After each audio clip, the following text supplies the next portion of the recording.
ولين كونو أرسمان ولقي جمة هررجة بالي أسانتانة نودي أرمودا أرموتانة أبسومنة أرموتانة بلسومنة أرموتانة جبرومنة ولين بلسبانة أرمان وولين دبمالة وان تولبو تاسو ملين كبو أبا كبينيا تاو دينكو دياس سوتفو بيكون انتاني أرمو غراكم جتة غراكم بلسي مالوتا ورودوفوف سينا كايدب مي أرمو أجالون نركدوه سينانسا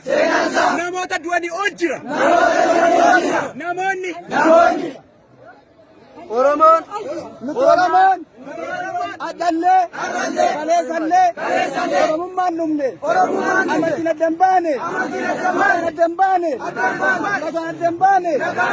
أورمان نمني إني ودت دوي إني أسد دوي أورمان كما أنكدي نكين كمال موتي أورمان برا باوتي منا كله إنتانو كله تبونا apa kena timumna anda kumana jabauti anda kumana dari bauti anda kumana kena adan kitu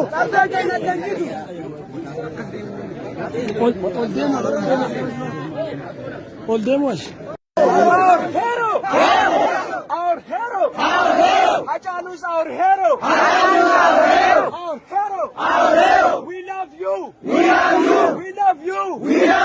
we do not forget you we do not forget you we live greater than any person we live any center Oromo is money they are not killing finished Oromo Oromo is money our root is no English Oromo is highest ethnic group in Ethiopia. We need justice. Our question is really international.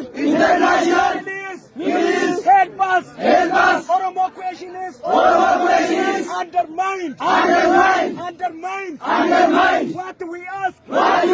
Independence our land. Our fatherland. Our grandfatherland. Our grandmotherland. My blood is Oromo.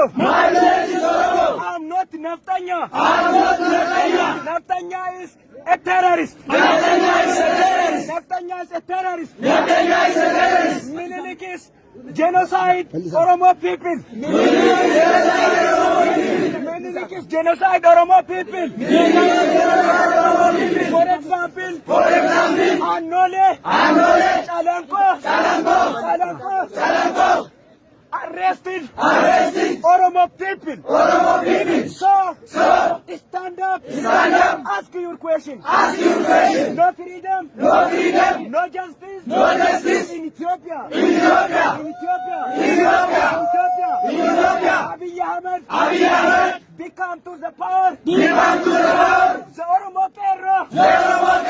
Play. Greater.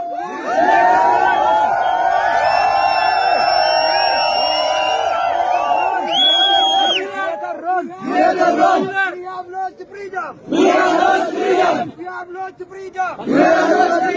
As this time, Wallaka is bleeding. The Oromo is bleeding.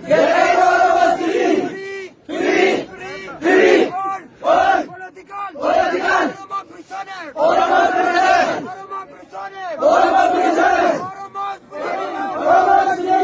Stop killing Oromo people.